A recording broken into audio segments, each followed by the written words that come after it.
आज हम आपको एक ऐसे ही शहर के बारे में बताएंगे जिसका उल्लेख रामायण और महाभारत काल के दौरान भी देखने को मिलता है। इस जगह को रावण के ससुराल के रूप में जाना जाता है और यहाँ पर एक ऐसा गांव है जहाँ 165 सालों से दशहरा नहीं मनाया जा रहा है। और एक ऐसी भी जगह है जहाँ रावण के पुतले को पहले शराब का भोग लगाया जाता है। एक ऐसी जगह जहाँ बनाई जाती है कैची। पहली बार दिल्ली चलो का नारा इसी जगह से दिया गया था। और इस शहर में एक ऐसी भूतिया हवेली है जो भारत की सबसे डरावनी जगहों में गिनी जाती है। ये शहर अपने स्पोर्ट्स इंडस्ट्री और सर्राफा बाजार के लिए भी काफी प्रसिद्ध है। कई महान हस्तियों का ताल्लुक इस शहर से रहा है और महात्मा गांधी जी का भी इस शहर से विशेष लगाव था। यहाँ पर घूमने लायक भी ढेरों स्थान है जहाँ हर साल लाखों पर्यटक आते हैं। दोस्तों, ये शहर कोई और नहीं बल्कि है उत्तर प्रदेश के एक प्रमुख शहर मेरठ। तो चलिए चलते हैं मेरठ की सफर पर। वर्तमान समय में मेरठ जिले की कुल जनसंख्या 34 लाख के आसपास है, तो वही मेरठ सिटी की जनसंख्या 17,68,000 के आसपास। मेरठ में करीब 61% लोग हिंदू धर्म का पालन करते हैं, तो वही 36% आबादी के साथ इस्लाम यहाँ का दूसरा सबसे बड़ा धर्म है। इसके अलावा बौद्ध, जैन, सिख और ईसाई धर्म के लोग भी मेरठ में रहते हैं। सम्राट अशोक के मौर्य एम्पायर के दौरान मेरठ में बौद्ध धर्म का भी काफी प्रभाव देखने को मिला। मेरठ आज दिल्ली NCR का हिस्सा है। जानकारी के लिए बता दें कि मेरठ जिले के अंतर्गत ही मेरठ शहर आता है और इस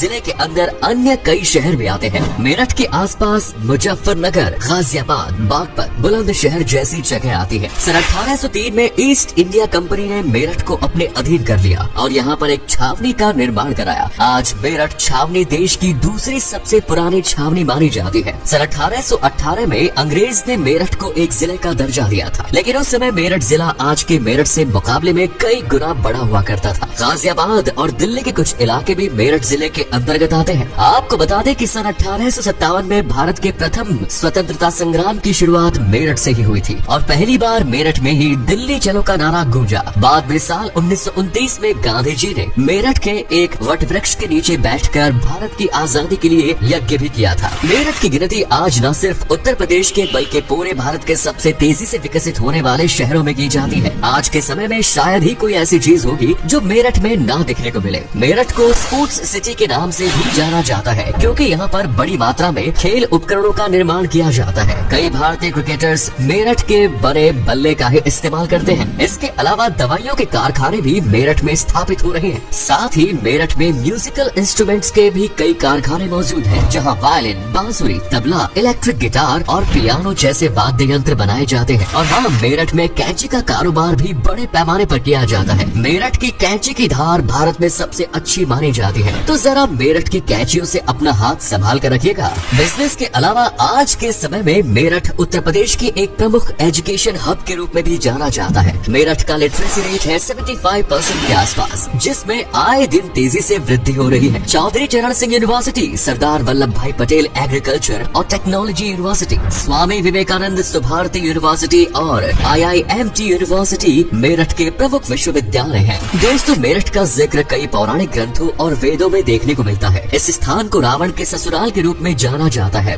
ऐसा इसलिए क्योंकि रावण के ससुर और मंदोदरी के पिता मायासुर ने इस नगर को बसाया था और उस समय इस जगह का नाम माया राष्ट्र रखा गया। लेकिन समय के साथ नाम में परिवर्तन हुआ और इसका नाम मेरठ पड़ गया। वहीं मेरठ और हस्तिनापुर में कई अवशेष प्राप्त हो चुके हैं, जिससे पता चलता है कि हजारों साल पहले से लोग यहाँ पर रह रहे हैं। 100 कौरवों का जन्म भी इसी जगह पर हुआ था और शायद इसीलिए आज भी यहाँ पर कर्ण मंदिर और द्रौपदी घाट बने हुए हैं। इतना ही नहीं, मेरठ से कुछ ही दूरी पर बरनावा नाम की एक जगह है जहाँ महाभारत काल में 5 पांडवों को मारने के लिए कौरवों ने लाक्षागृह का निर्माण कराया था। मेरठ नगर कुषाण साम्राज्य का भी हिस्सा रहा है। 6ठी शताब्दी में यहाँ पर मोखरी वंश ने शासन किया था। मेरठ इतना समृद्ध हुआ करता था कि कई आंखें खजाने की नजरिए से देखते थे। महमूद गजनी ने मेरठ में काफी लूटमाट मचाई। इसी दौरान यहाँ के राजा ने मेरठ की जिम्मेदारी दिल्ली के राजा पृथ्वीराज चौहान को सौंप दी। दोस्तों, एक समय पर मेरठ शहर के चारों ओर 9 शाही दरवाजे हुआ करते थे और इन दरवाजों के कारण ऐसा लगता था मानो मेरठ कोई शहर नहीं बल्कि एक बहुत बड़ा किला है। लेकिन आज इन 9 में से सिर्फ 3 दरवाजे ही रह गए हैं, जिनमें खैर पर नगर गेट प्रमुख है और शाहपीर गेट प्रमुख है। मेरठ सिर्फ अपने इतिहास के लिए ही जाना नहीं जाता,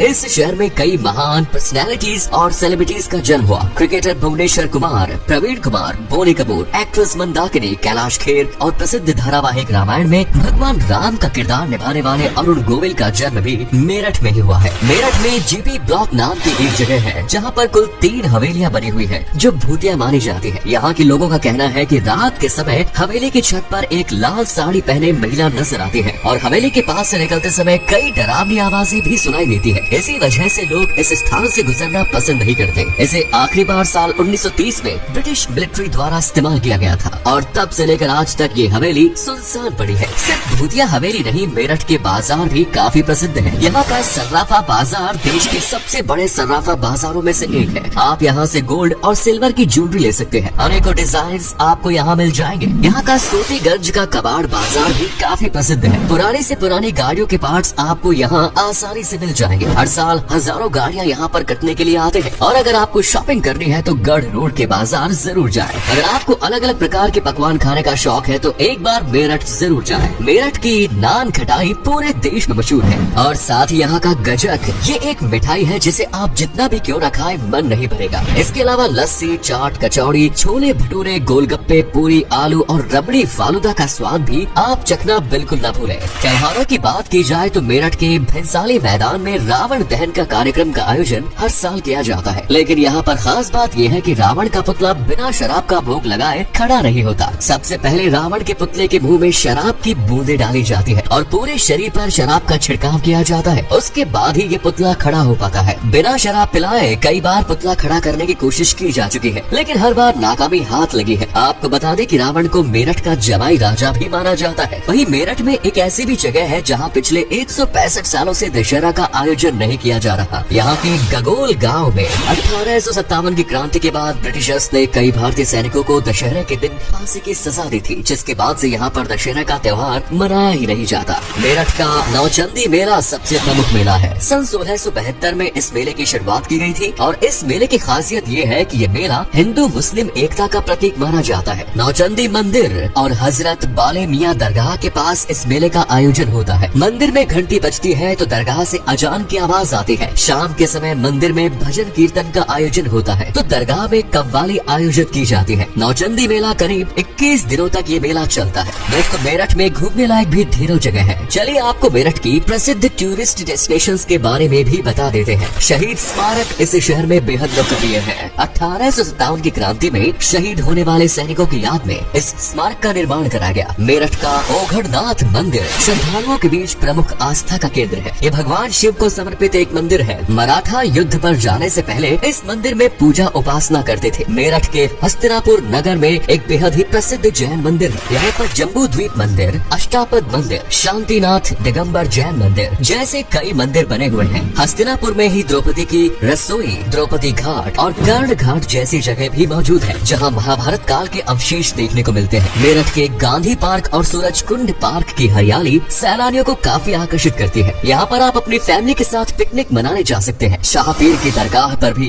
लोग चादर चढ़ाने जाते हैं। आपको बता दें कि इस दरगाह का निर्माण नूरजहां द्वारा कराया गया था। यहाँ पर मुगल शैली का एक अद्भुत वास्तुकला आपको देखने को मिलेगी। मेरठ के गगोल तीर्थ की भी विशेष मान्यता है। इसके अलावा मेरठ के घंटाघर भी बहुत पॉपुलर स्पॉट है। इसके आगे लोग तस्वीर जरूर क्लिक कराते हैं। 17 मार्च 1913 को ये घंटाघर बनाया गया था। बताया जाता है कि इस घंटाघर की आवाज 10 किलोमीटर दूर तक जाती थी और आसपास शहर के लोग भी इस घड़ी के अनुसार ही अपनी घड़ी का मिलान किया करते थे। हालांकि आज शहर के शोर शराबे में इस घड़ी की आवाज सुनाई नहीं देती। दोस्तों, मेरठ तक अगर आप हवाई मार्ग के जरिए आना चाहते हैं तो दिल्ली के इंदिरा गांधी इंटरनेशनल एयरपोर्ट के जरिए पहुंच सकते हैं। दिल्ली से मेरठ की दूरी करीब 70 किलोमीटर है। वहीं रेल मार्ग के जरिए मेरठ भारत के सभी शहरों और राज्यों से अच्छी तरह से जुड़ा हुआ है। सड़क मार्ग के जरिए भी मेरठ तक आसानी से पहुंचा जा सकता है। मेरठ के आसपास कई एक्सप्रेस वे का निर्माण किया जा चुका है जो आपकी यात्रा को आरामदायक बनाने में मदद करते हैं। मेरठ घूमने के लिए 2 से 3 दिन का समय पर्याप्त है और लगभग 10,000 रुपए में आप आराम से ये शहर घूम सकते हैं। तो ये था भारत का सबसे खूबसूरत शहरों में से एक मेरठ। उम्मीद करता हूँ आपको ये एपिसोड पसंद आया होगा। आप में से कोई मेरठ से या फिर उत्तर प्रदेश से है तो हमें कमेंट सेक्शन में जरूर बताएं।